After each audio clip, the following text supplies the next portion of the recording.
Okay, well, back to CR 83, a resolution concerning residential building permit allocation program. Ms. Zavakos, would you So like it to sounds give an like we have overview? two birthday boys. We were the one that testified, and now I know that. That's wonderful. Sorry, I deviate from the script. Okay, once again, CR 83 is a resolution before you. It is a zoning resolution. It is styled as a residential building permit allocation program. Basically, it establishes a residential permit allocation process, and it's being put forward under the auspices of both the land use article, meaning the Regional District Act in the land use article, as well as some overarching authority that comes by way of subdivision in Title 23 of land use. It is being offered by Councilmember Denoga, the council chair, and we have robust speakers on the list, as well as quite a robust written complement of testimony, which has all been distributed to you in your virtual binder and the supplements there too. And so with that, I turn it back over to the chair. Thank you so much. Office of Law? The Office of Law reviewed this legislation, and chief among the issues that we find are that we believe this should be a bill as opposed to a resolution. The court in Thurston made it clear that even though the state, while it says by resolution, it also, the authority given by the land use article states that any standards or requirements are to be adopted by local law, and local law, as interpreted through Thurston, is a bill and not a resolution. So we find that to be a reason for why it's invalid at the moment. Okay, what the county executive's office? Thank you, Ms. Ivy. On behalf of the county executive, the administration opposes CR 83, 2023, and concurs with the commentary just made by Ms. Hernandez with the Office of Law. Okay, let's see, planning. The planning board has not taken a position on this legislation at this time. We are still reviewing and researching the implications of this resolution. Thank you. And the sponsor, Mr. Denoga. First, could Ms. Zavakis address the legal issue as the drafter? Sure. Okay, so I do appreciate the Office of Law digging in and offering as precedent for this body, considering CR 83, the Court of Appeals decision in Thurston. I find that case to be inopposite here. This is not a regular resolution that has really anything to do with an executive function or an enactment that needs to be codified. This is the implementation of a policy that has already been set in law. To the extent that there is authority in the land use article, which is directly addressed in Title 22, stating that the district council may, by way of resolution, regulation, ordinance, or otherwise, govern the procedures for development and the uses of land in the county, I'm satisfied that you are well within your authority. Further, to the extent that there would necessarily need to be some sort of enactment by ordinance, maybe deriving from the fact that there was a subdivision component here. In the enactment of CB 15 of 2018, the council approved a new complement of subdivision regulations for the county, which took effect April 2022. In that enactment, there is express delegation by the governing body for the district council to implement policies by way of a resolution. With that, coupled with the overarching authority that I stated before in the land use article under the Regional District Act, I am comfortable that Thurston does not stand in the way of this council's consideration and adoption of CR 83. Okay, Mr. Denoga. Okay, thank you. Well, first, CR83 has prompted a necessary discussion, and much of that discussion is coterminous with Vice Chair Bleguet's CR81 task force. As we heard from a number of the speakers, a lot of the issues are the same. Now, I've worked with Park and Planning staff to develop a lot of data underpinning CR83. However, as the voices of stakeholders have been heard, more data and more discussion is necessary. So Park and Planning is working on developing additional data, as we heard from Ms. Hightower. Therefore, just to be clear, there's no intent to move CR83 out of committee today. So you can at least relax for a little while. Second, to address CR83 or the general need for an annual growth policy, we have a problem that is incontrovertible. Plan 2035, the Climate Action Plan, and the Metropolitan Washington Council of Governments housing policy all call for 75% of residential development to be located at regional transit centers and local centers. Previous plans have called for development around transit centers. The building industry has repeatedly failed to adhere to these planning goals and takes no responsibilities for the negative consequences. Not that there aren't a lot of positive consequences, but there are also negative consequences that need to be addressed. Sprawl development leads to more infrastructure costs up front and more infrastructure costs to maintain long term. Now, as shown by the level of service maps attached to CR83, much of the county road system is and has been failing, leaving billions of dollars of backlog projects and providing residents with some of the worst commutes in the country. PGCPS has several $billion of backlog school projects.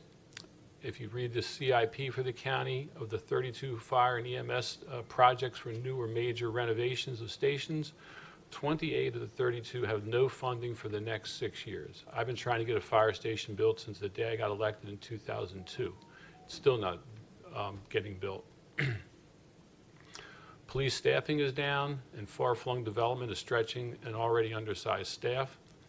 WSSC has proposed rate increases this year of 11.6% and 12.5% next year, or the year after.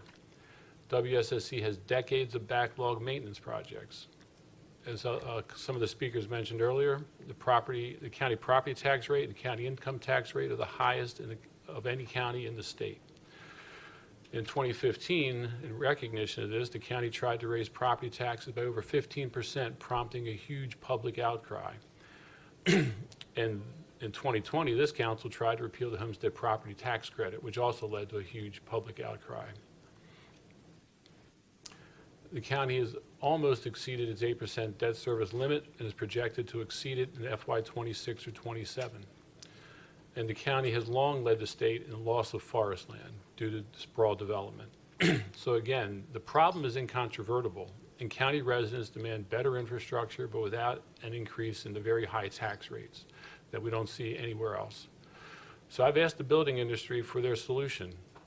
And all I have is nothing but allow more sprawl, but provide greater subsidies for transit station development. We know that that's not a serious response, so we need a serious response. So while CR83, as originally proposed, may not be the answer, and we owe our residents action to address the problem. Now, we do need to talk about grandfather provisions or other ways to address projects that are under process as a matter of fairness.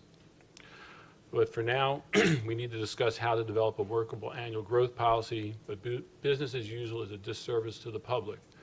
So as folks from the industry who are very concerned, and legitimately so, come forward, I would say, don't just be opposed. What is your answer to the problem? Because it's not fair to the county taxpayers that this problem has and will continue to persist for decades. Madam Chair, that's my explanation of why we have CR83. Okay, and are there any questions from the committee? No? Okay, well, we have an extensive speakers list, and I appreciate everyone remembering when it hits 2 minutes, we know you have more to say, but you're running into the next person's time. So if we could do that, we're going to have, and there might be some people who are double signed up, so help me keep that straight, because that does happen. It happened on the last list. Victoria Ballestero. And then, I don't know if this is Ghulam Nabi or Omer Mian, one of the two. And Judy Burke, or Jude Burke.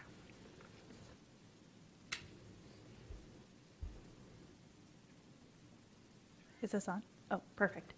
Good morning. My name is Victoria Ballestero, and I'm a professional engineer with ATCS located at 9500 Medical Center Drive here in Largo.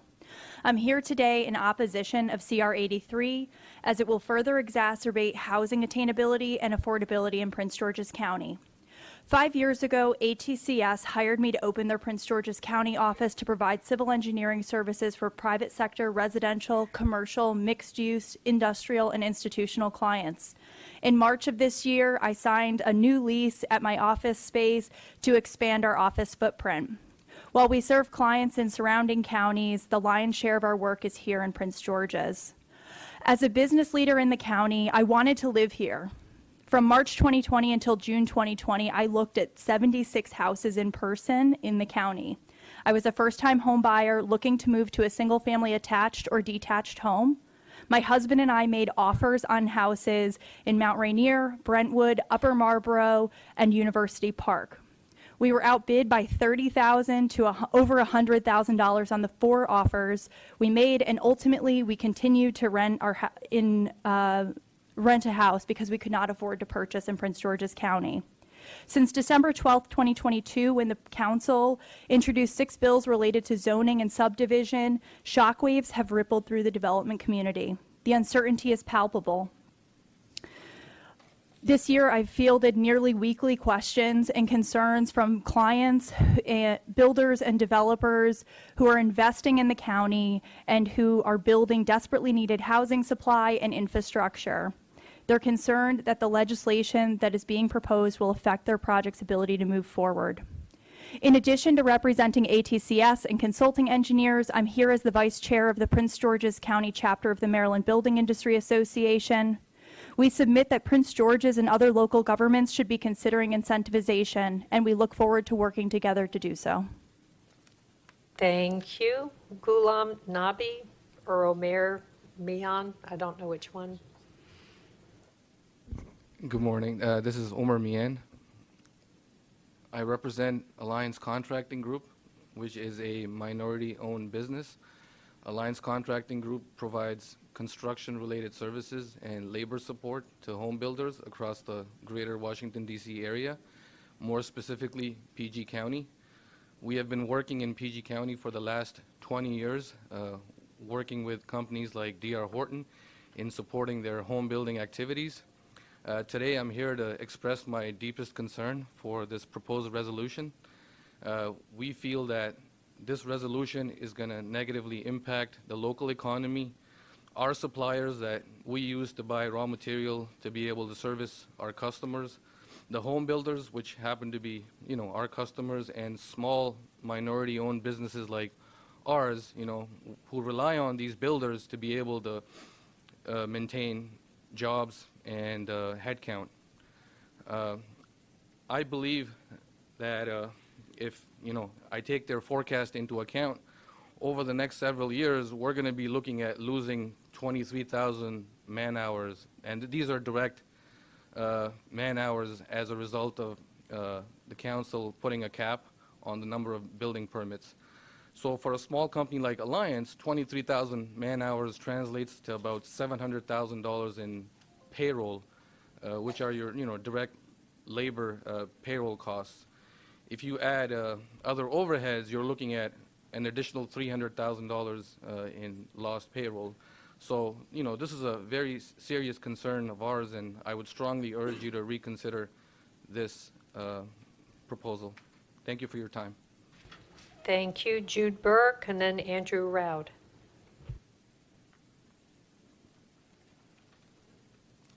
Good morning, Madam Chair, members of the council. My name is Jude Burke. I work for Elm Street Development, and I've been working on our projects in Prince George's County for 20 years. In that time, we have built subdivisions from Laurel to Upper Marlboro, Glendale, Capitol Heights, and Fort Washington, and we have 3 projects going through the approval process now. I'm testifying in opposition to CR 83. is bad policy. It's bad for the county. It's bad for the growth and advancement of the county, bad for its finances and operations, bad for residents and people who want to move here and be the future residents of Prince George's County, and it's bad for business.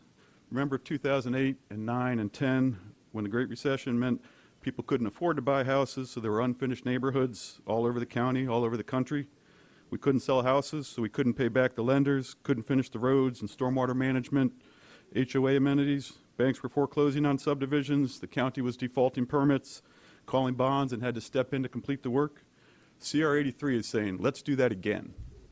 But not because of a global economic crisis, but just because we're going to stop issuing building permits. Ask DPI if they want to go through that again.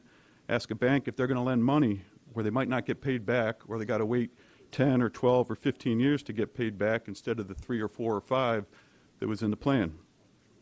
There's enough economic and political risk on a national level. Banks don't want to deal with that on a local level, and they can lend elsewhere. People want to buy houses in Prince George's County, but CR 83 is saying, no, we don't want to build houses for you here. Go live in Charles or Calvert or Anne Arundel or Baltimore, buy a house and pay your taxes there, and then drive through Prince George's on your way to work and on your way home. Traffic will keep getting worse, but the tax base won't be growing, and you won't be collecting school and public safety impact fees. We are not building enough houses to support the growing population in the county and the region, and CR 83 would only make that worse. I ask you to vote against CR 83. Thank you. Thank you. Andrew Roud, Arthur Horn, Robert Antonetti. Good morning. Happy Monday. Hi, my name's Andrew Roud. I'm regional partner with St. John Properties. Just a couple brief observations about CR 83. I want to use Melford as an example. Melford is actually a local center, is identified as a local center in Plan 2035, but it's been conveniently banged out of CR 83 as one of the local centers that didn't qualify. Melford is also the largest taxpayer in the city of Bowie, and Bowie happens to be the largest municipality within the county. It's kind of eye-opening for how many years we pursued the entitlements for this project. Tons and tons of public hearings, both in front of the planning board, city of Bowie, agencies, and then ultimately in front of the council and district council. And then with the projects that we seem to have here, you sprinkle in the obligatory court hearings, various level of trial and appellate courts. I mean, you're literally in years and decades trying to get something through the system. The WRAP apartment building there is 388 units. There's 246 approved townhomes and 435 approved mansion buildings. Using the mansions as an illustration, the land value for a project like that's in the neighborhood of $13 million. And the soft cost to get it to where it's entitled is around $5 million. So you're looking at about $18 million of all-in money to move the thing forward. And that's sunk costs. Now we factor in construction loans of 8% with the bank, 6.5% with life companies for perm and construction. And now they're requiring 55% debt ratios to equity. So there's just a tremendous amount of capital going in, and capital, as you probably read, is a little fidgety and fussy at the moment. We factor in inflation, rent caps, unprecedented material costs, inverted bond yields, which, by the way, are indicative of recessions, and now the unpredictability of what we have. In fact, the mansions secured their entitlements through APF testing, which is what's prescribed by the county back in 2020, and now we're 3.5 years later. I think we need to consider these projects.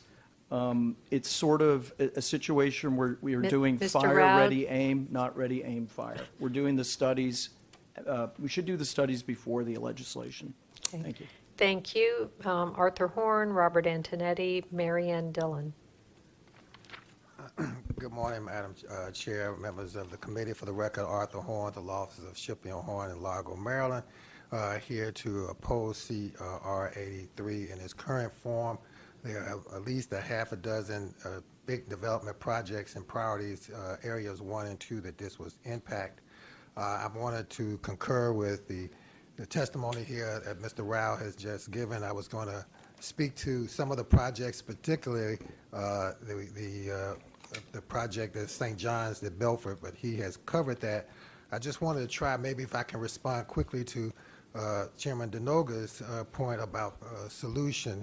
I don't know, but it seems to me that CR 83 selectively references goals and policies from Plan 2035, while seemingly ignoring other parts of the plan.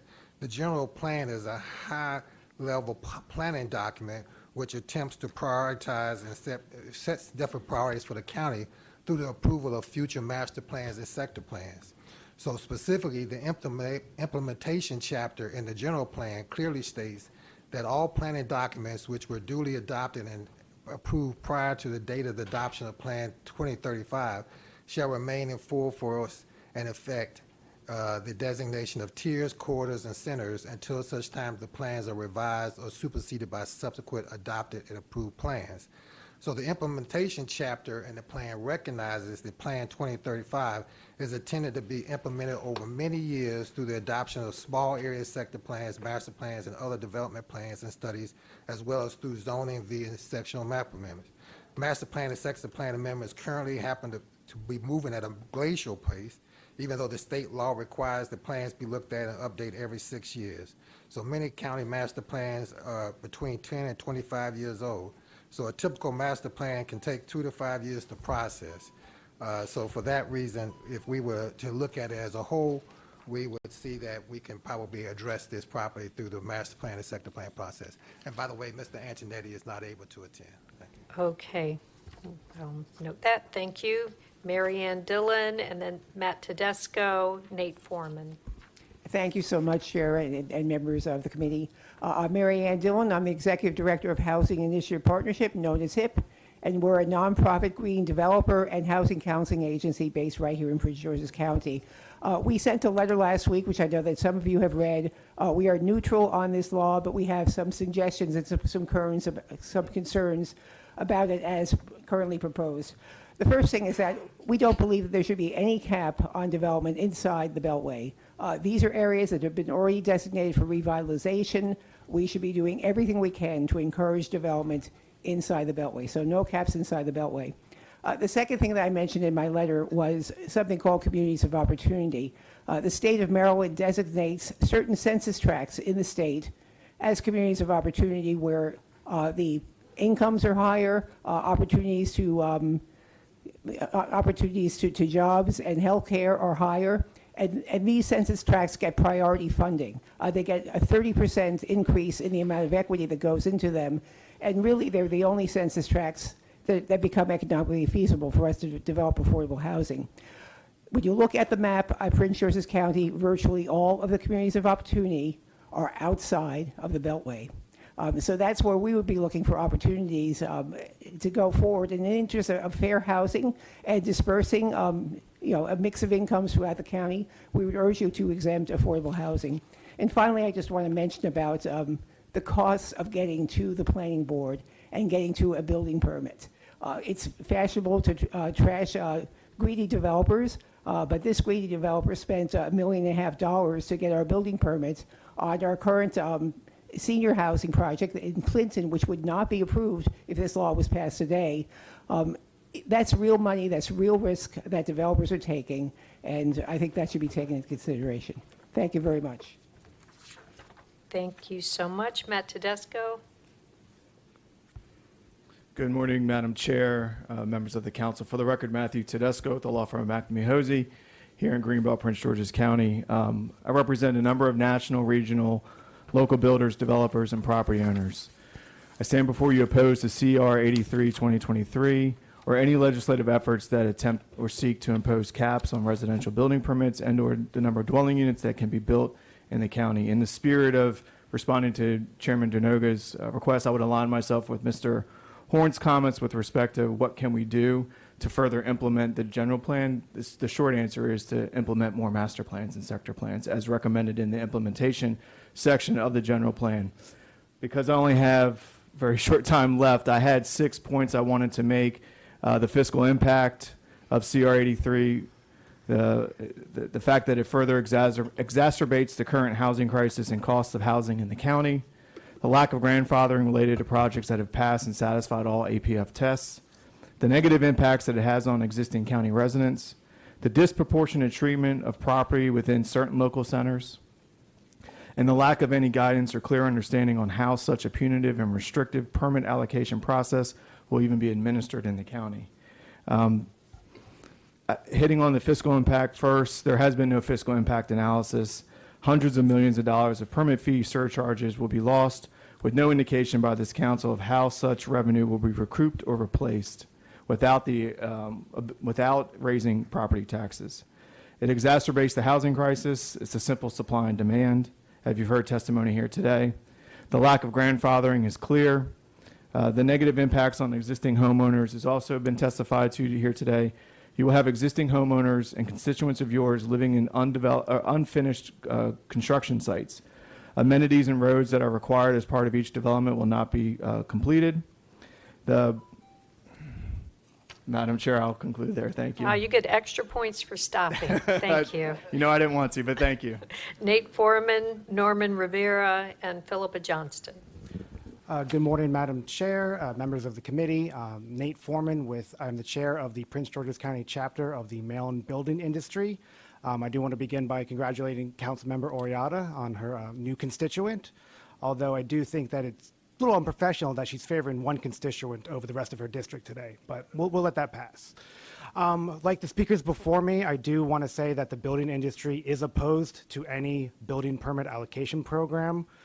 We don't believe that, restricting development outside the Beltway will automatically make it economical or feasible to develop inside the Beltway. And in fact, as you've also heard, just the fear and the threat of this building allocate permit has made financing or even the liquid capital you need to develop inside the Beltway scarce, because banks and other institutions are, afraid of lending when this bill could also be amended to impact development inside the Beltway. There's just a lot of uncertainty when it comes to the overall success of development projects. So I think, with that, I will just say we are opposed to any sort of building permit allocation, and want to thank you for your time this morning. Norman Rivera. Okay. Philippa Johnston, then Peter Goldsmith.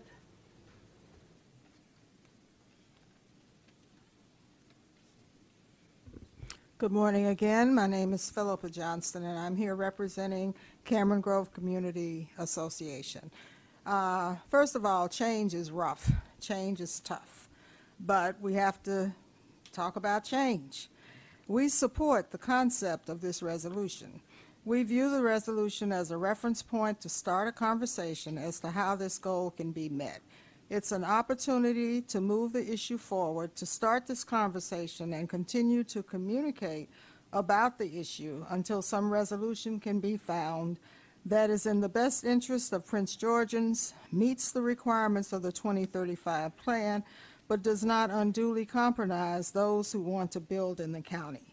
Some revisions are necessary and should be topics of future conversations. Among the revisions, a need to analyze what development projects are currently in the pipeline and the location and timeline for implementation. The growth numbers specified will require modification at a minimum based on the pipeline data.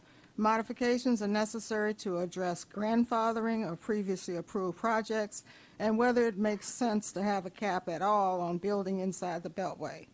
We do believe that certain incentives for developers to develop in the required areas may be in order and should be a consideration as the dialogue continues. We know that there are current incentives available, but as a part of this dialogue, those incentives need to be reviewed and modified if necessary. It's important to look at the entire picture and answer the question, why is it that developers won't build in the designated areas? We encourage you to begin the dialogue about the resolution and keep the conversation going, as this is not the end but the beginning of a necessary discussion to allow the infrastructure of the county to catch up with development in the county. So everybody needs to ask themselves, is my stance reasonable or is it a part of the problem? Keep talking. Thank you. Thank you very much. Peter Goldsmith, Josh Wooldridge, and then Cheryl Court. Good morning, Madam Chair, members of the committee. My name is Peter Goldsmith. I'm an attorney in private practice with an office in Bowie. I also used to be a senior counsel to the Prince George's County Planning Board, Prince George's County Planning Department. I'm here to testify on behalf of myself. I want to just touch on some big picture here. over the past year, we have seen legislation, and well, some of this is going to touch on the task force, but I think all of this is related.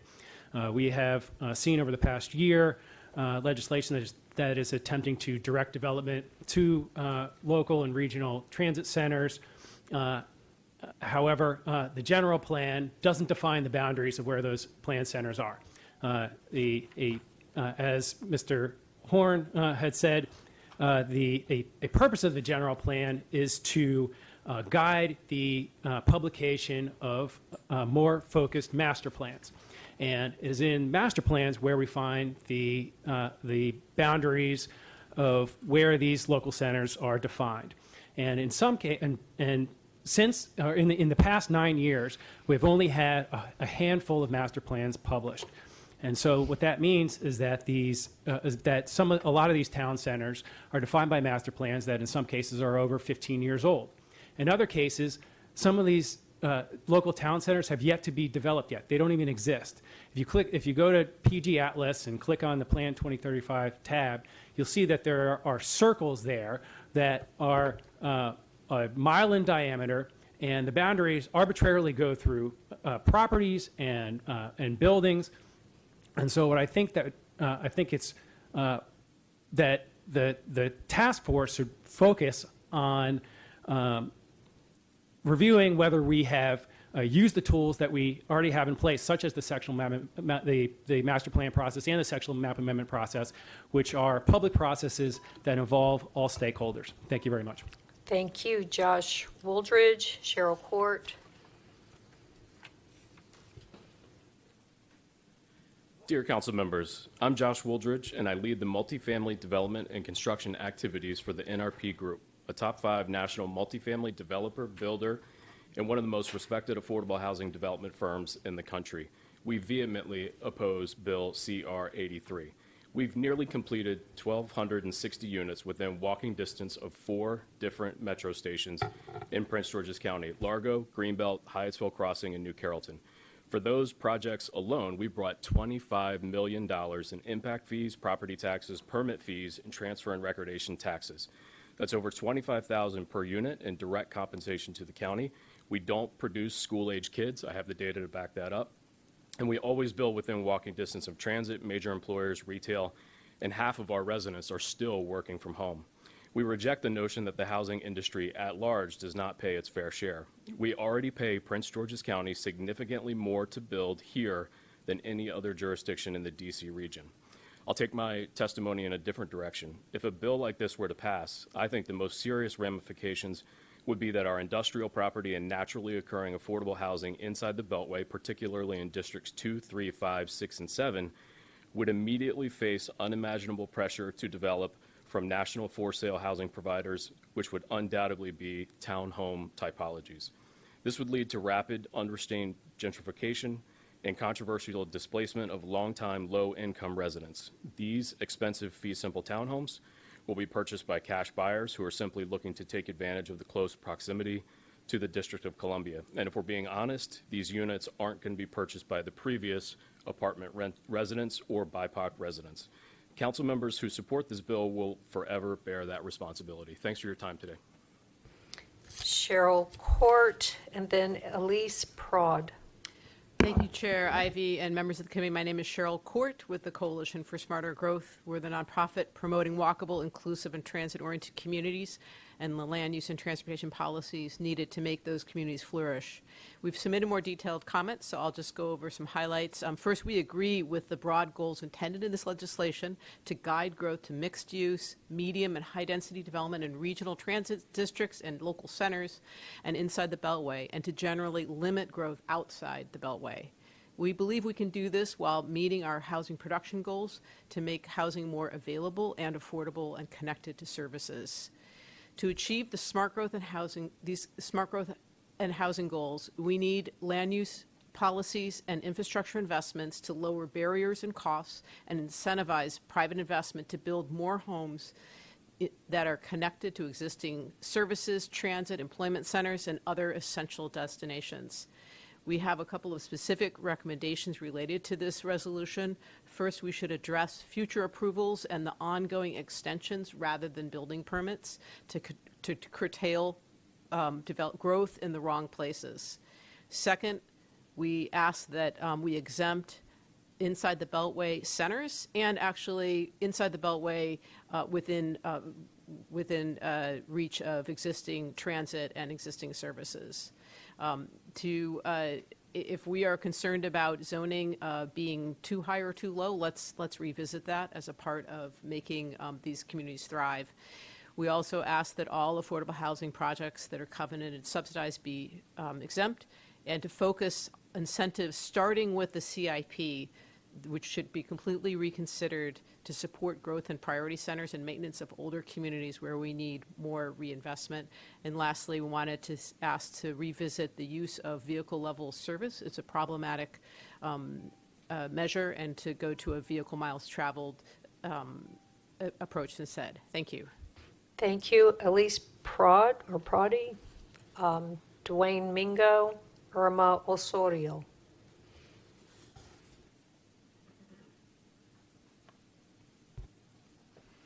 Good morning. Thank you, Madam Chair, members of the council. My name is Elise Prouty with the Law Office of Joseph Greenwald and Lake. Tim Maloney and I represent the Maryland Building Industry Association. On MBIA's behalf, I am here today in opposition of CR 83 2023. The resolution's cap on building permits would impair the vested rights of thousands of property owners who have legal entitlement to building permits. If adopted, the resolution would create unprecedented financial exposure for county taxpayers, given the monetary claims that property owners would have for this unconstitutional impairment of their rights. The moratorium being proposed here would irreparably harm the livelihood of those working in the home building industry. The resolution would also exacerbate the severe housing shortage in the county and increase the county's liability for discriminatory housing policies. CR 83 is facially invalid for a number of reasons. First, the issuance of building permits is plainly an executive branch function under the county charter and is comprehensively regulated by Title IV of the county code. Second, the council cannot amend the building code except by passing a bill. The issuance of building permits is generally a ministerial function.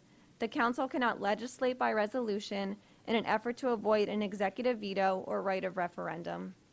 Third, the county has a legal and ministerial duty to issue building permits when applicants meet the requirements set forth in the county code.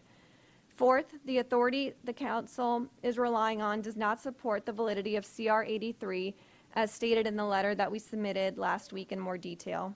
We would respectfully urge the council to think carefully about the unconstitutionality of CR 83 2023 and to remember the Supreme Court of Maryland's reminder in Thurston last year that the council shall enact no law except by bill. Thank you. Thank you, Dwayne Mingo, Irma Osorio, and then Casey Anderson.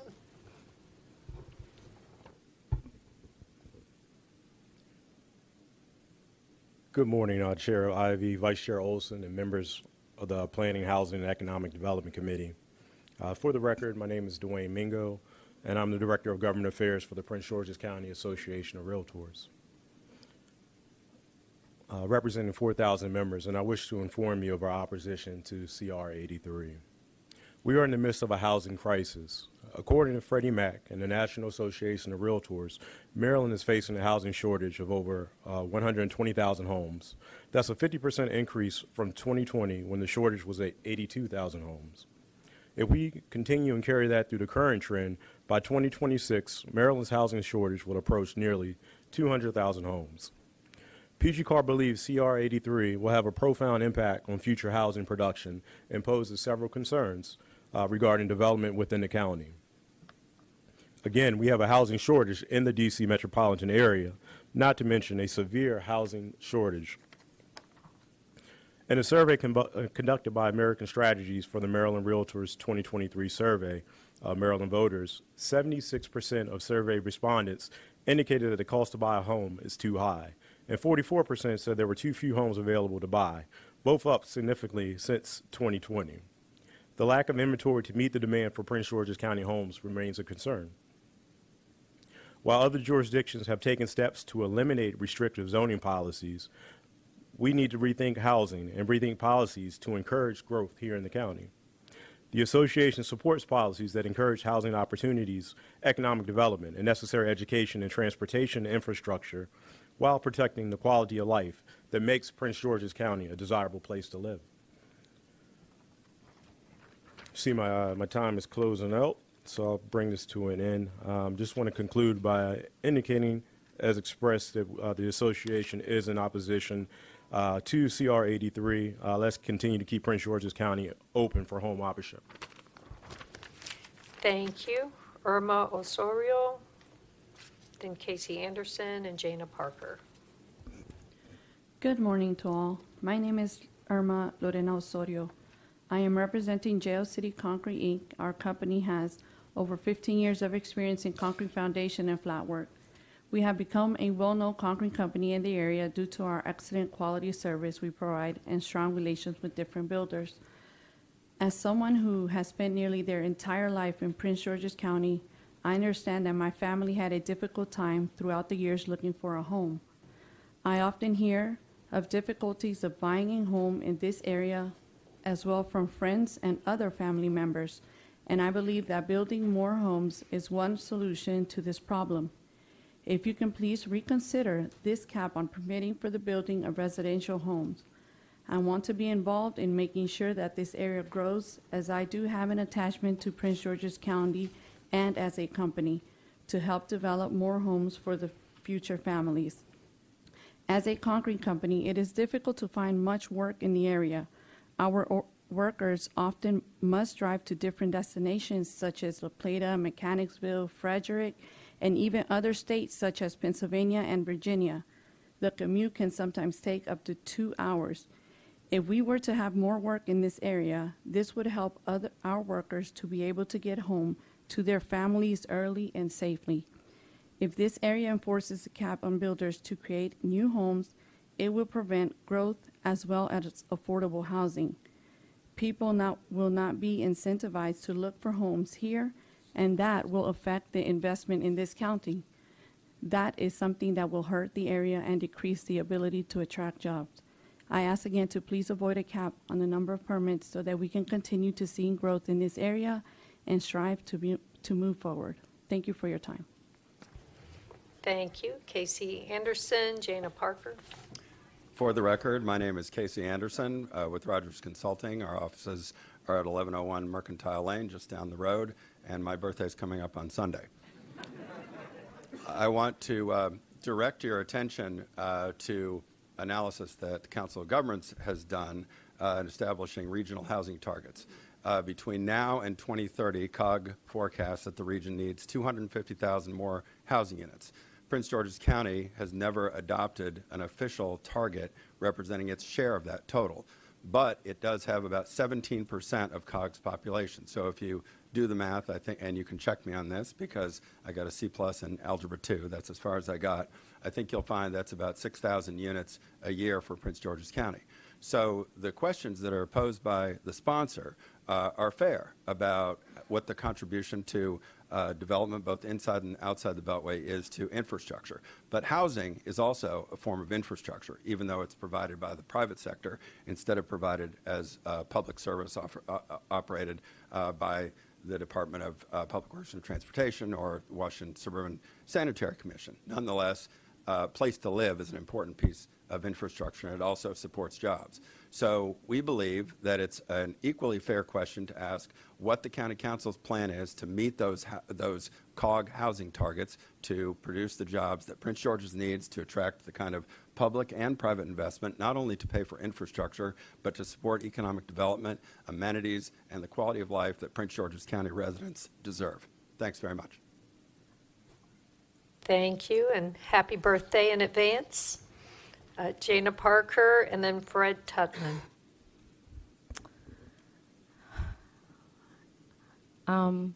It's just been really interesting to sit and listen to all of these people come and speak and give their opinion about how this is going to affect Prince George's County and totally disregard the comments made about infrastructure. We have electric buses that go to bus stops with no bus shelters, no sidewalks. We have 8 new schools that are built, but we won't own them for 30 years, and they cost almost over $1 billion. And to give context, our school system has 211 buildings altogether. So what about those other schools that need to be worked out? And I bet you for the $25 million that you invested in Prince George's County, you got millions of dollars more. I don't hear them coming up talking about, hey, we're all going to get together and build that fire station you've been working on since 2002. Instead, I hear build, build, build, build, build, without really thinking about what needs to be grown. And that is our infrastructure. Chair Denoga sat here and ran down the numbers about not having adequate police officers. We don't have adequate sheriffs. We don't have adequate medical facilities in relation to ERs and paramedics and EMTs and having fire stations. Those are the infrastructures that Prince George's County residents talk about constantly over and over again. And to sit and continue to build housing spot after housing spot after housing spot with not having that in place is setting up our county for failure in different capacities. It's interesting to me that we've had this plan since 2014 about what we need to do to get to 2035, and you as the building people haven't been following the plan, but now you're mad because we want to enforce the plan, and you're talking about things just from the standpoint of, well, we can't really do it. You should have been following the plan because you were in the room when the plan was came up with. Our county needs in-depth infrastructure, way more than it needs housing at this time. I don't think anybody, I'm going to finish my statement and then I'm going to stop. I don't think anyone is saying that we shouldn't have housing. What we're saying is that we should have infrastructure, and that's really what's important. Thank you. Frederick Tutman, then John Robinson, and Janet Gingold. Actually, I don't see Fred here. How about John Robinson? I know he's here.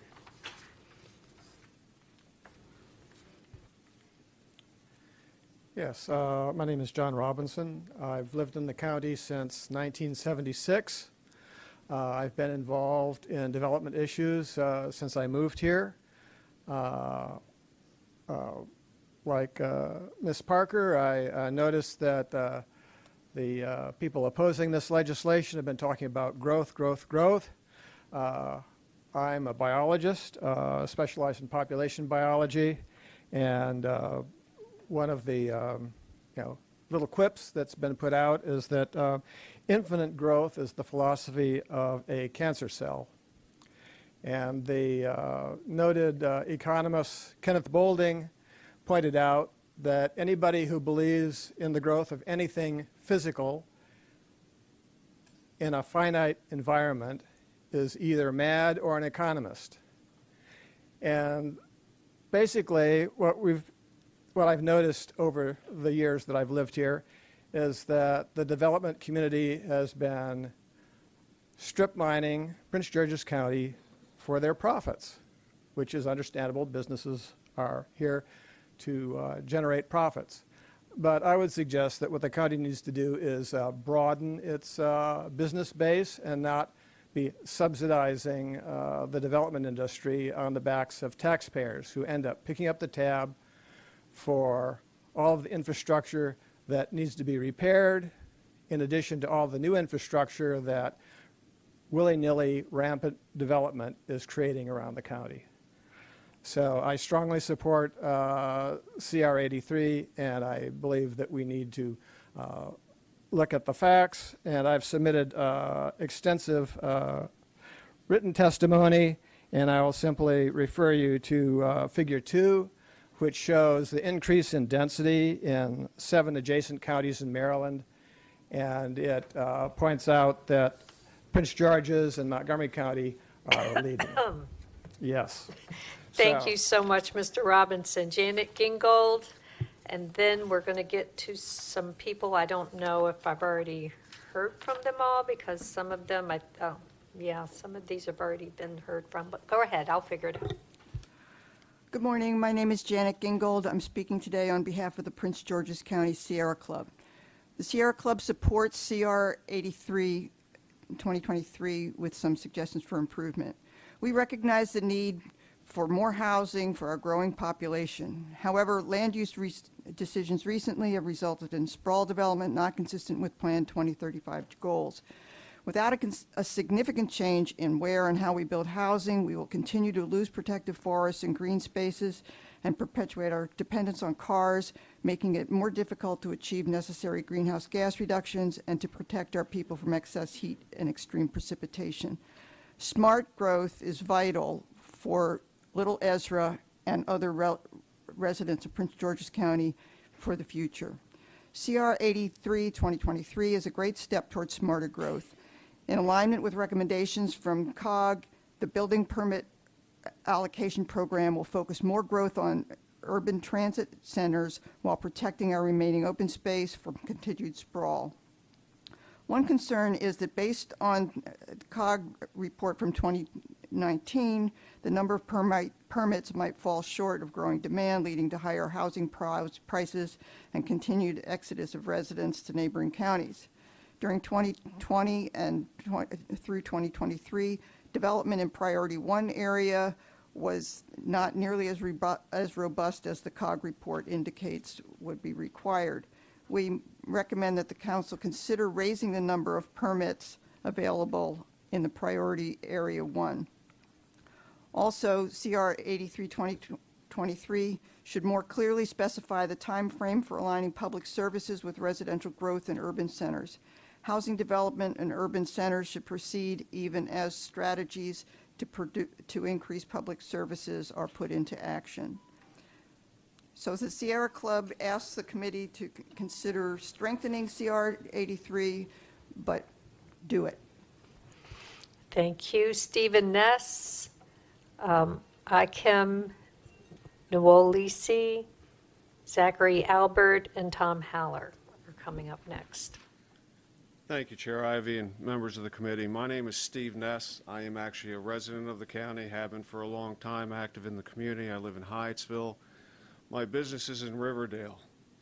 Some of us developers and builders actually live here, and we try to improve our community. I'm not going to repeat what everybody else has. I just want you to know that as a small builder, developer in this county, and as a resident, I oppose tying any limits to building permits when people have been so vested in the process and done what we were told to do, and then have this happen. It's not just going to affect the small businesses, it will affect the local banks. They're the ones who loan to us. And now, without security of a buildable lot, they won't loan. We can't go to Wall Street. We can't go to foreign companies. We go to Sandy Spring or Eagle Bank, and then we personally guarantee everything. It could devastate us. So please, whatever happens, don't tie it to building permits that late in the process. Thank you. Thank you. Ikem Nwolisi, I know I'm not doing a great job here. Help me. Ikem Nwolisa. Good morning, Madam Chair, members of the committee. My name is Ikem Nwolisa. I've been working in the county for 16 years as an engineer, roughly 9 years with Prince George's County DPI. I've also lived in the county for 25 years. Like many others have mentioned, there's a housing crisis in the county. More housing is needed to keep up with the growth that the county is experiencing. The infrastructure needed to address the concerns listed in the resolution are mostly constructed by developers as part of land development projects. If these developments are limited, where would the funding for the design and construction of this infrastructure come from? I believe this resolution would deter investors from coming to the county. As someone who works in the county and has lived in the county for a number of years, I am concerned that this resolution puts my job and possibly hundreds or thousands of other jobs in jeopardy. Thank you. Thank you. Zachary Albert, Tom Haller, and then Alyssa Scheinbaum.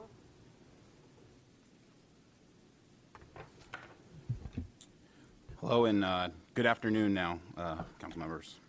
My name is Zachary Albert. I'm here on behalf of Wood Partners. We are a national multifamily developer, and we stand in opposition of CB 83.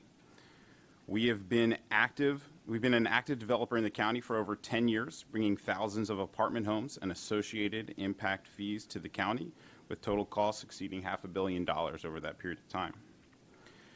In the backdrop of the dire need for housing in Prince George's County and the greater region, our mission is to continue building communities in the county to reduce the cost burden of housing on its residents. I want to echo my prior colleagues in stating that any restriction or moratorium on housing permits inside or outside the Beltway will dramatically inhibit our ability to continue financing new endeavors, as the risk of uncertainty in process, timeline, and ultimate viability of the project become too great to overcome. Again, we oppose this legislation in an effort to continue to build this community and contribute to infrastructure that benefits all residents. Thank you. Tom Haller is next.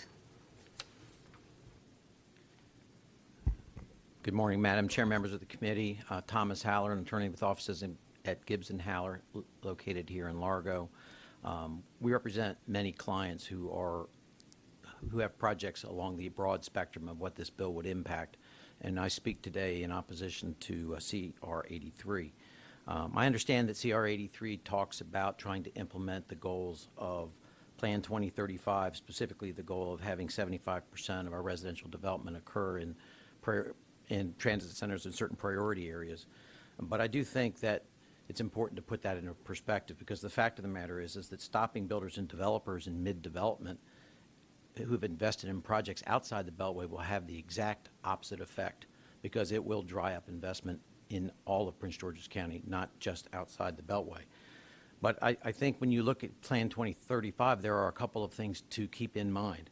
The first is that the policy that we are discussing that targets 75% of the residential permits being in these priority areas specifically says that the goals are 25-year goals that provide guidance on the success of the growth policy map in Plan 2035. These goals are not designed to be applied to and shall not be tested against individual development projects.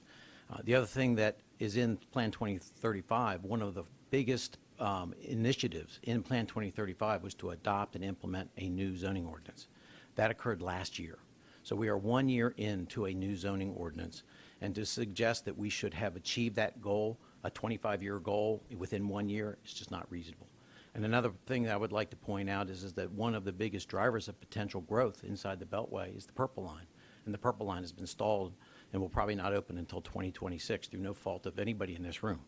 And so in looking at where and how to direct growth inside the Beltway, the timing of certain important policies and the ability to implement them has to be taken into consideration. We're more than happy to work with the council to come up with incentive programs to help to encourage development inside the Beltway, but taking projects that are in mid-development and stopping the project is not going to help do that. Thank you very much. Thank you, Alyssa Scheinbaum, Mike Spunseller, and then Bill Shipp. Good morning. Thank you for the opportunity to speak against CR 83 today. My name is Alyssa Scheinbaum, and I am with Trammell Crow Residential, a national multifamily developer. We recently developed Delora Crossing, now known as Brandywine Green, down in Brandywine, and have been working on a new 221-unit project right across the street for the last 2 years. Within the last 2 years, we've spent close to $2 million on entitlements and design, gained approval on our preliminary plan and detailed site plan, and are now working through the building permit process, permits we hope to pull in 2024. This project has gained the support of the local community, the planning board, and this very council. We're located right next to the Brandywine Crossing Retail Center and within the Town Activities Center core zone, which definition specifically states it is to support mixed-use, pedestrian-friendly development around transit stations and activity centers. In order to ensure the retail and activity centers thrive, you need customers, meaning you need housing in these areas. But if this resolution passes in the form it is currently in, we will be competing for the currently allotted amount of just 230 dwelling units. Now, if I need to, I will celebrate New Year's at DPI's front door to make sure we get 221 of those 230 units, but that won't fare very well for our neighbors who have also been working on their projects for many years, some over a decade, and are also intending to build dwelling units next year. This bill would require developers who miss their allotment to arbitrarily hit pause on their projects despite significant investments made and major contractual obligations like land purchases that may not stick around to the following year. These are all projects that have invested millions upon millions of dollars in the county, gained community, planning board, and council support. They're now called into question. This bill introduces extreme uncertainty, which will surely bring future residential development to a standstill, but at a minimum, remove any incentive to invest in pre-development activities. The last point I want to make is the amount of investment Prince George's County will forego. It's my time. Thank you. Thank you. Mike Sponseller, Bill Shipp. Thank you, Madam Chair and Council. Mike Sponseller, Hyattsville, Maryland resident. And what I want to do is just speak specifically to the complexity of infill and transit-oriented development and really illustrate why it's so difficult to achieve in the volume that we want to see it and why it cannot exclusively meet housing needs for the county. I am a partner in a project called the Riverfront at West Hyattsville. This is a project that checks many of the boxes of the kind of development desired by this legislation.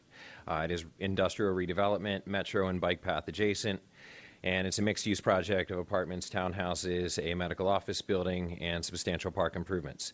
Unfortunately, the compact nature of infill development and the overlapping jurisdictions that it serves and agency approvals not only make these projects riskier, but we in this room really don't have the blanket authority to fully incentivize development in the locations in which we're trying to direct it. To illustrate, I'm going to list off a partial list of agencies from whom we had to solicit input and approvals for this particular project. And that is Maryland National Capital Park and Planning for Prince George's County, Prince George's County Parks and Recreation, Prince George's County Department of Permits, Inspections, and Enforcement, Prince George's County Soil Conservation District, Prince George's County Department of Public Works and Transportation, City of Hyattsville Planning Commission, City of Hyattsville Mayor and Town Council, Washington Suburban Sanitary Commission, Maryland Department of the Environment, Maryland Department of Natural Resources, Maryland State Highway Administration, WMATA Office of Joint Development and Adjacent Construction, WMATA Office of Real Estate, FEMA, U.S. Army Corps of Engineer, National Capital Planning Commission, almost the EPA, in addition to Pepco, Washington Gas, and Comcast. So, again, to restate, we simply cannot rely on transit-oriented projects and complex infill developments to meet housing needs. Thank you. Thank you. Bill Shipp, Dwayne Hill, Elon Chantal, and Kevin Glimmering. Thank you, Madam Committee Chair and members of the Council. For the record, Bill Shipp with O'Malley, Miles, Nyland, and Gilmore here, law firm in Greenbelt.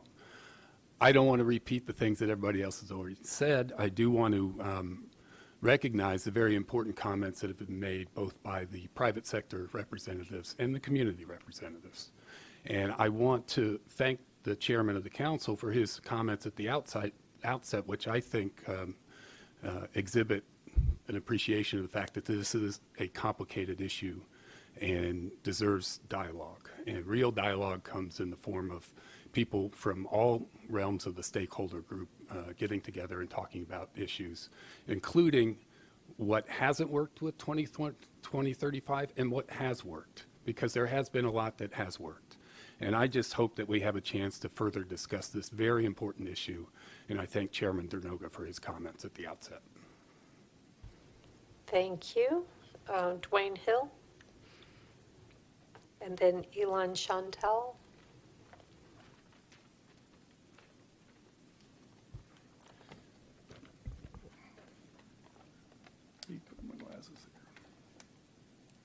Good afternoon, Madam Chair and council members. My name is Dwayne Hill.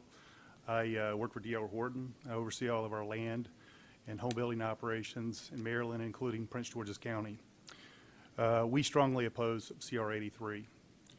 Currently, we have 8 projects in various stages of approvals, development, and construction. We've checked all the boxes, done everything that was required, and then in some cases more to meet the requirements for those developments. The bottom line in Prince George's County and nationally is that we've got a huge housing crisis, major shortage. Nothing new, you've heard that here today, but we see it daily. Prices on homes getting bid up, way out of reach for people, just pushing affordability beyond people's ability to buy, which in turn is just long-term not sustainable.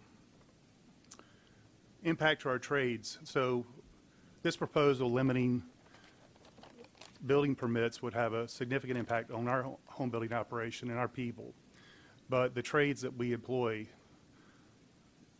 folks that lay concrete, electricians, plumbers, framers, roofers, many of which live in Prince George's County, are going to be forced to find somewhere else to work or have a significant lack of work available to them, which will be ashamed when there's so much opportunity and so much need.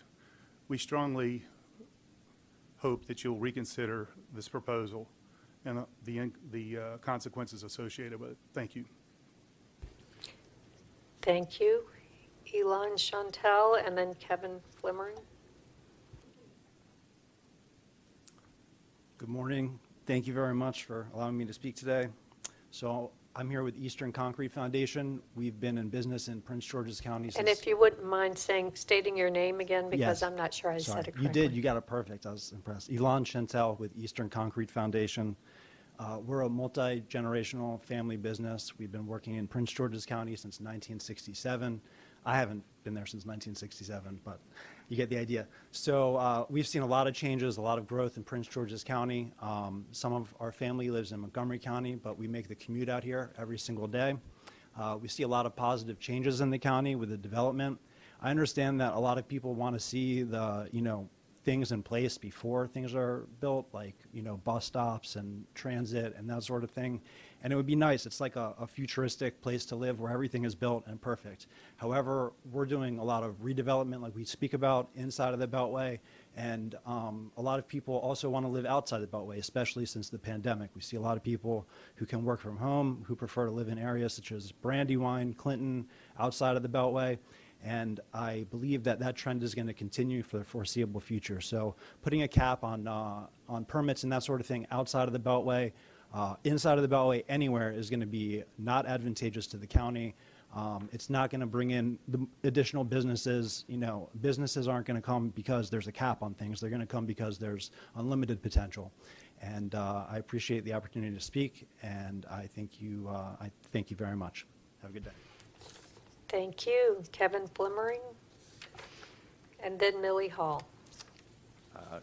Good afternoon, Madam Chair. It's Kevin Fleming with Stanley Martin Homes. We're based in Greenbelt, Thank you. I Maryland. think that you should have gone into medicine. Yeah, and there's a little bit of the scribble there. I wanted to speak a little bit to, we've been building homes here in the county for 10 plus years. We've built inside the Beltway, we've built outside the Beltway. Many of our projects take many, many years to come to fruition. So we're in the process very early, where I want to say it's probably taking us 3 to 5 years to get a project from its initial conception all the way through to when we're starting to build houses. And we rely on a lot of these approvals as we go through that process. And as the bill is currently constructed, there's really difficulty for us in terms of all this investment that has to go in, thinking that we're ultimately going to be able to build these houses as planned, and then we get all the way to the end and we may have a different circumstance than what we originally went into. So I urge you to consider grandfathering, some kind of provision that allows us to have this conversation much earlier in the process rather than so late in the process after many of us have made such a substantial commitment to be here. Thank you. Thank you. Millie Hall, then Stephen Ferrandi. Good evening. My name is Millie Hall. I live in Bowie. My family and I support CR 83 2023 because it's important, because the county development plans have called for smart growth focused on development near transit for over 60 years, but the county has never made development actually do it. Plan 2035 calls for 75% of new development at transit centers, as do the County Climate Action Plan, COG, Regional Housing Plan. Failure to follow the plans have led to road congestion, overcrowded schools, failing water and sewer lines, inadequate police staffing, and more. We have billions of dollars backlog infrastructure repair, billions of dollars of demand for new infrastructure to handle the new growth. We do remember when the county tried to raise property taxes 15% in 2015, and the last county council tried to eliminate the house property tax credit in 2022. Some of the highlights of this resolution are our property and income tax rates are already highest in the state, the highest in the state. There isn't enough tax capacity left to replace our crumbling infrastructure and meet the needs to create irresponsible development. WSSC have increased over 30% the past 5 years, and WSSC is requesting an 11.6% increase next year and 12.5% increase the following year. The county is already at its debt service limit, so we can't borrow our way out of this one. We are concerned about the impact of the development industry seems to have on this county council. They seem to bully the county into thinking they will scare away investment and bankrupt property, blah, blah, blah. Thank you. Thank you so much. Stephen Fernandi, then Greg Smith.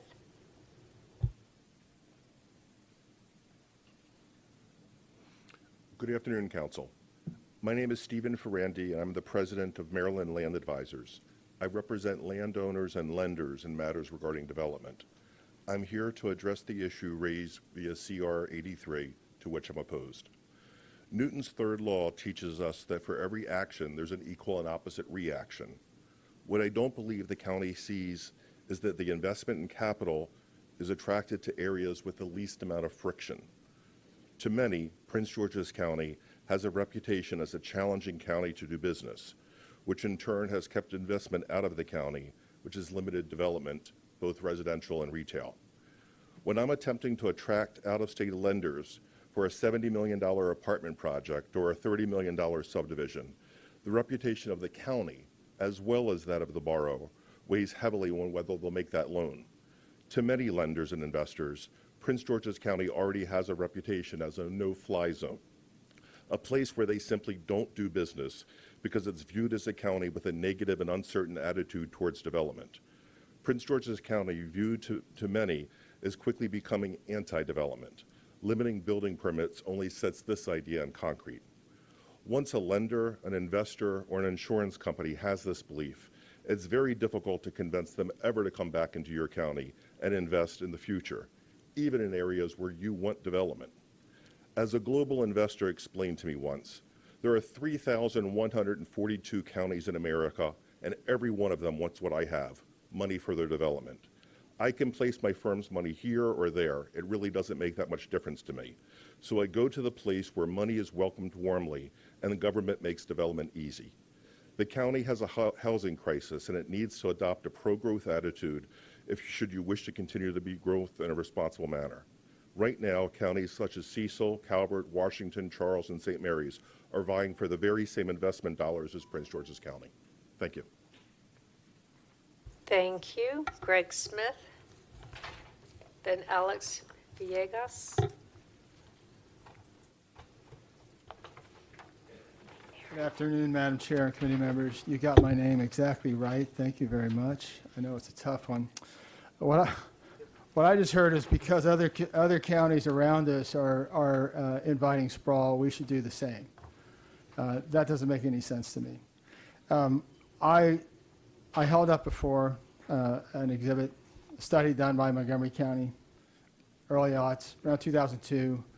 And one of the premises of this study was what would happen, what would happen if we placed more jobs at Eastern Montgomery County and Prince George's County and more housing in Western Montgomery County? What would happen in terms of land use, emissions, and transportation results? That option performed better than what was being asked for by many members of the development community here today, which is more sprawl, more rapid growth, no limits on growth. You can't have unlimited growth here. This resolution, there's an old saying, if you're in a hole, stop digging. This resolution doesn't even say stop digging. It just says dig a little more slowly, and let's take a close look at whether or not what we're doing actually works. Not just for developers, but for the communities that will live with and have to finance the infrastructure and services that this growth imposes on us. So, but I gotta say, the Building Industry Association's response to CR 83 was absolutely Pavlovian. The bell rang, and and the dog reacted. So what they asked for was waive it, inside the Beltway, waive impact fees, weaken the level of service standards inside the Beltway where they're already too weak. Level of service for transportation doesn't translate to level of safety, and that is not looked at. We're not investing in safe pedestrian bicycle access, and we've got a lot of accidents and a lot of fatalities and injuries inside the Beltway. They want to be exempted from having to obtain DSP approvals. They already got rid of CSPs through the zoning rewrite. They want no review at all. They want to be allowed greater density than is Mr. already Smith, allowed. your All right, time- your thank you very time. much. Comments in writing later. This starts an important conversation. Let's keep it going. Thank you. Thank you, Mr. Smith. Next is Alex Villegas, and then after is Peter Goldsmith. Although I think maybe Peter already went. Right. Go ahead.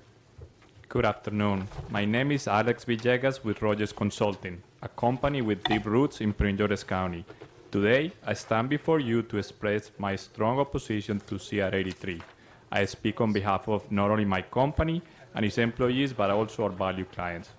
Prince George's County, like the broader region, is currently grappling with a housing crisis. Houses inventories are at historic lows, and prices for both existing homes and new construction are on the upward trajectory. Residential construction is not just about building homes, it's about building communities, creating jobs, generating substantial revenues from development fees, and proving consistent stream types of revenue. I have voiced my concern in the past as similar measures sought to regulate rents and restrict townhouse development. Sadly, these regulations have already led to the departure of several projects and investors from our county. CR 83, if implemented, would likely deter more investors from taking the much-needed risk in our county. Even if this resolution does not advance, the mere discussion of such restricted measures could have a chilling effect on investment. To address Chair DeNoga's suggestion for input, I would share that the industry, as well as the Park and Planning Commission, back in June, worked with the Urban Land Institute. They conducted a Prince George's County Housing Strategy Technical Assistance Panel, gathering experts from various fields and stakeholders from county government, private development, and community residents. Many county residents found the result promises, but it's worth noting that the county council chose not to participate. The ULI's mission is to provide responsible land use leadership and to foster thriving communities free from industry-specific bias. I included a copy of the panel's presentation in my written testimony, and the full report is expected in the next weeks. I strongly encourage committee members to seek input from organizations like the ULI, which can offer pragmatic expertise in land use and community development without vested industry agenda. Thank you, Mr. Villegas. I believe that Chair DeNoga had a quick response. Very quick. Thank you, Mr. Villegas. I just want to make clear, we were not invited to the ULI event. We would have been there if we were, but we were not. I think that was run by the Park and Planning Commission at the request of the county executive. Thank you. I believe this is Jessica Molina. And then Carol Boyer.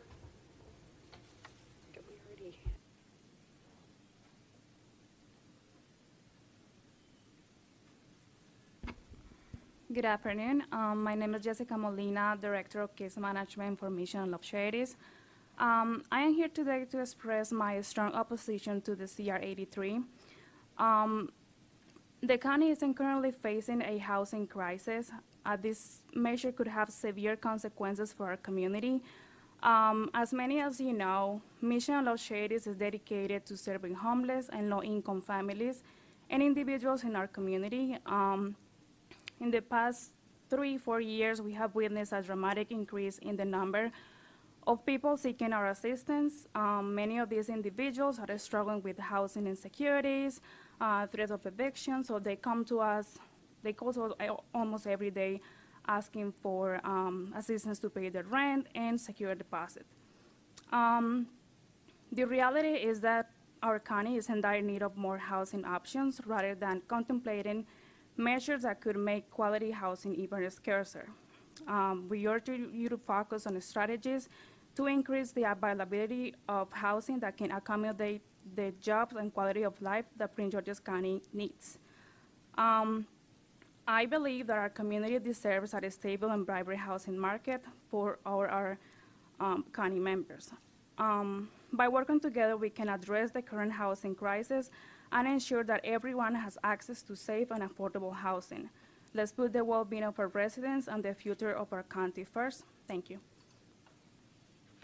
Thank you, Carol Boyer, and then Ed Gibbs.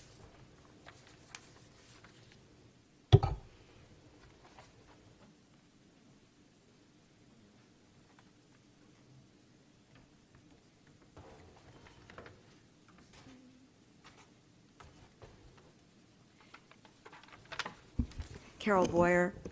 I support CR 83. County development plans have called for smart growth focused on development near transit for 60 years. Failure to follow our plans has led to road congestion, overcrowded schools, failing water and sewer lines, inadequate police and EMT staffing, and environmental impact on humans and wildlife. The county is already at its debt service limit, so we just can't borrow our way out of this. What does the development industry say about this resolution? As we've heard this morning and into this afternoon, it claims that CR 83 will scare away investment and bankrupt projects that are underway. I support reasonable phasing in of the CR 83's limits and grandfathering projects that are in process. Yes, there is grandfathering in this resolution, which I think a lot of the developers aren't looking at. These issues need to be part of an ongoing discussion, which I applaud. One of the developers and real estate industry said that it needs to be an ongoing discussion. The development industry has not followed the county's development plans for decades because it had strong influence over some of our past elected leaders. Now the industry is crying foul because there's a plan to address the fiscal and infrastructure problems it has created. The industry acknowledges that the problem exists, but when asked for a solution, all that its members have to say is the county taxpayers should pay the price, and we already do. I say vote aye for this Resolution 83. Thank you. Thank you. Ed Gibbs. Yes, good afternoon,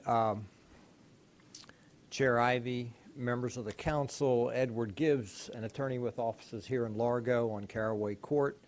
I'm speaking today on behalf of many of our firm's clients who will in fact be substantially adversely impacted if this resolution goes forward.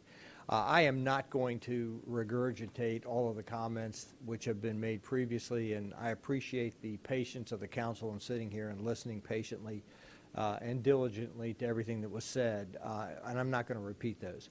I do want to comment, though, on one legal aspect, and that is the structure and the statutory framework of the bill you're relying upon in order to move forward with a resolution.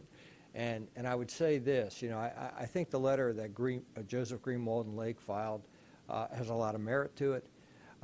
Even if you get to the point where the council can unilaterally, on its own, suspend building permits, and I think that's highly questionable, but if you get to that point, you can only do it within the context of the framework of Section 245404 of the subdivision ordinance. And that has 3 subsections. You have to go through subsection A and subsection B before you can get to subsection C, which would allow for the suspension of permits. And subsection A requires measuring a level of service standard in an impact area. And I understand and appreciate the comments and concern raised by Chairman Dernoga relative to concerns over how scoping agreements and levels of service and impact areas don't necessarily take into account all of the infrastructure issues. But I find that the exhibits attached to CR 83, the level of service exhibits, are models, and they're not in conformance with the level of service standards in subsection A. Even if you get to the point where you, I'm done. Thank you, Mr. Gibbs. I appreciate you. Take care. I don't have you on the list, Mr. Stafford. I understand that you were intended to sign up.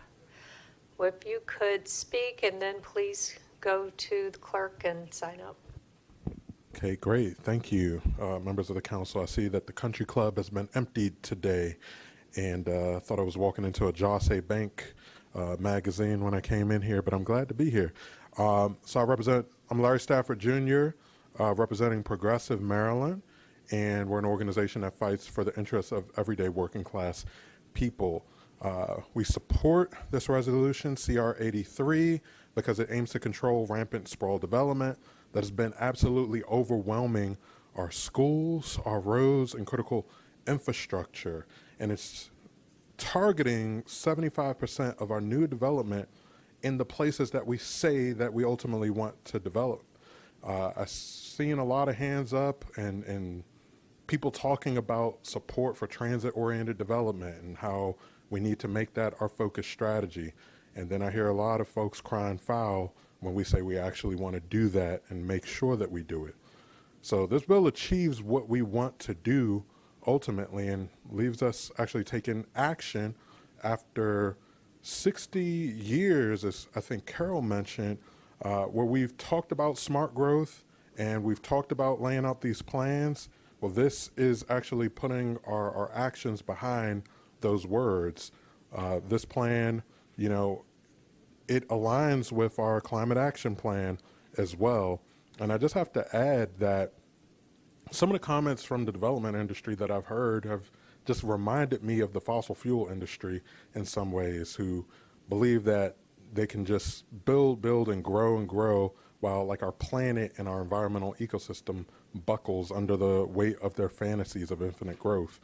The other comment that I'll make in closing in terms of affordable housing, I think quite a bit of the discussion around affordable housing has been a little bit disingenuous with regards to this because the oversimplification of just saying that, you know, more supply will lead to affordable housing is just not true and ignores multiple factors.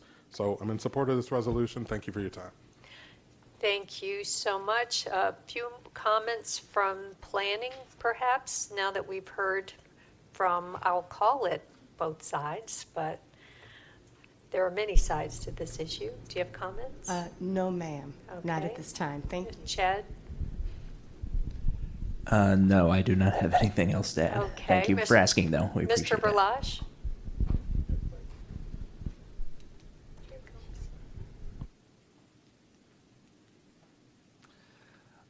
We are studying this resolution very carefully. We do believe it responds to a legitimate issue about the implementation of Plan 2035, as Mr. Noga and some of the speakers said.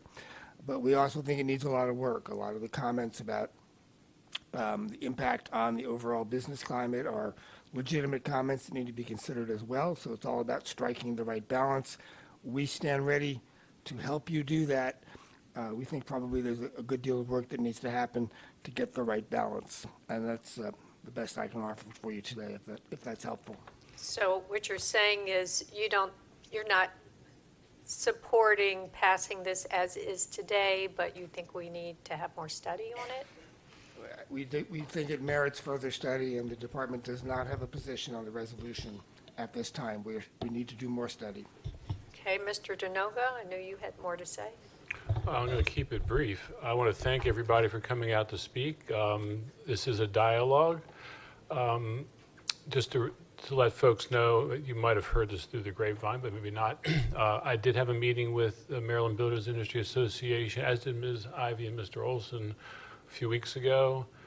There was a variety of zoning lawyers and other folks there, so we heard a lot. I met with the Coalition for Smarter Growth, got some smarter growth insights. So as I said, stakeholder comments have certainly informed the discussion to date. And after meeting with MBI and Coalition for Smarter Growth, I did send them a letter, which maybe some of you have seen, which I specifically pointed out we need to talk about grandfathering, phasing of any kind of limit, exempting low-income housing, and removing the cap. We can debate exactly what all this includes, but inside the Beltway or transit centers, removing a cap so we don't create an artificial impediment. I will say Mr. Ness, I appreciate seeing your emails. They were very instructive. They were forwarded to me, so I just want to give you a shout out. I'm serious about that. What concerns me is where I started. We have an intractable, incontrovertible problem, and it's not solved by master plans. We have a deficit. Development in this county has done a lot of good, but it's also, in some respects, because of where it's located. We have billions and billions of dollars of backlog infrastructure, whether it's building new stuff to service people who are newly come to the county, or maintenance of stuff that was built in the 60s, 70s, and 80s. It's huge. Building more of the same in locations that are not what people would call smart growth does not help the problem. You do generate millions, tens of millions of dollars of tax revenue and fees, et cetera, when that happens, but you also create additional tens of millions of dollars of fiscal problems that come with it down the road. That's why there is a Plan 2035. That's why there are housing targets towards centers. So we got to figure out how to, at some level, wean everybody off of the sprawl and get more focused on the centers.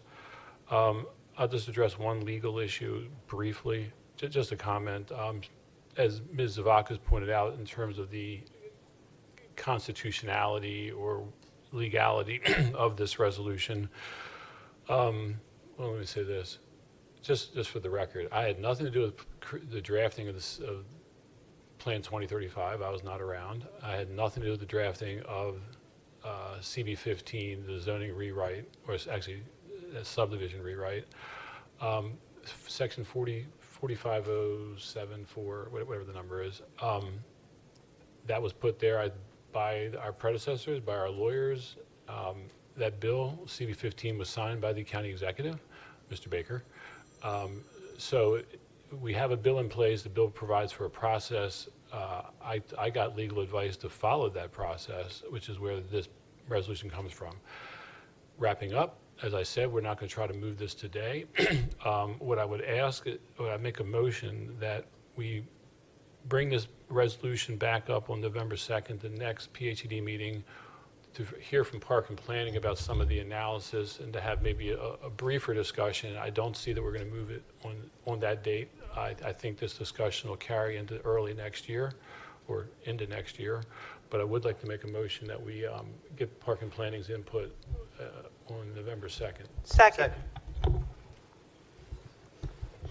I'm not sure we need to call the roll for that, do we? Yeah. The direction from the committee does not require a motion, but if you would like to move to hold. It's a hold until a Okay. date certain. Okay, second on the hold. Please call the roll. Chair Ivy, Aye. Vice Chair Olson, Aye. Councilmember Blagay, Aye. Councilmember Benoit. Aye. Motion carries 4-0. Thank you so much, and thank you all for coming today. One thing that I would want to say is when we talk about transit-oriented development, we talk about developing around metros. The metros in our county were largely built on floodplains. And so it's been a real battle to be able to develop around them. And we're going to need everybody's help and understanding as we have to make some adjustments to be able to do that building that everybody says they want, but we actually can't do right now, not very easily. I've had a couple of projects come through, be proposed for the Landover Metro site, and as of yet, has anyone seen a multifamily building go up there? No, you have not. So it's something that I do support, but we have to be realistic about what that means. So in any event, thank you, Mr. Denoga, for getting this conversation started and being willing to keep it going. And I'd like to make a motion to adjourn. Second. Please raise your hand if you're willing to adjourn. Thank you so much.